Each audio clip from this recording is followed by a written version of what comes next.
This story is out of Providence, Rhode Island, where a parent took a daycare to court for getting rid of her child who was autistic after she disclosed his diagnosis. And the courts found in favor of the parent and also provided her with $7,000 in damages.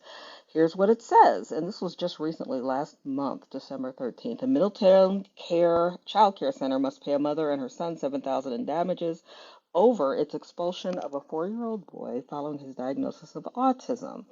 And this was announced, and they're using the ADA, the Americans with Disabilities Act. So if your child has an IEP or a disability, typically they are covered under the ADA, Section 504, and IDEA. So there's plenty of things.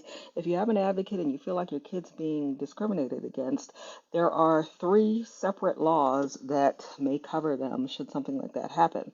So the lawsuit basically says that the mother enrolled her son at this Fresh Start daycare when he was 3 in January of last year, and then she provided them with a copy of his neurological evaluation a year later, indicating his diagnosis of autism and asking for accommodations. Many times these evaluations will have accommodations listed, like providing headphones, things like that. This daycare told her that he had to be disenrolled because of the high standard of care that he required. Now, mind you, he'd been there for a year and had never had any issues before then.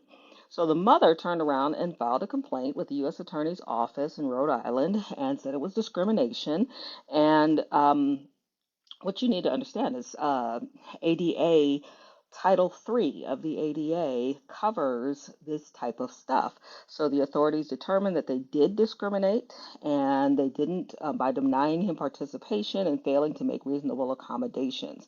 So under the terms of the settlement agreement, they are barred from applying eligibility categories eligibility criteria that screen out children with disabilities and discriminating against individuals with disabilities. So they must implement new non-discriminatory practices for kids with disabilities who wish to attend their daycare, train its staff on how to comply with the ADA, and evaluate each request for reasonable modifications on an individualized basis. So what they were saying is the accommodations that the parent was asking was not reasonable, and according to the courts, they were fine. In addition, they had to pay $7,000 to the family. Again, here is the clause on Title III of the ADA. It prohibits discrimination against people with disabilities in places of public accommodation, including daycare centers. So this is what I tell people all the time. I know we have a lot of people out here who are advocates. Some are great, others are learning. A lot do not necessarily understand all of the laws that apply to kids that have disabilities. So sometimes people will ask or will tag me in something because they think it's an IEP issue when it is a 504 issue or an ADA issue. And so it's really helpful to be able to understand all aspects of the various laws as they pertain to your kids or you if you have a disability.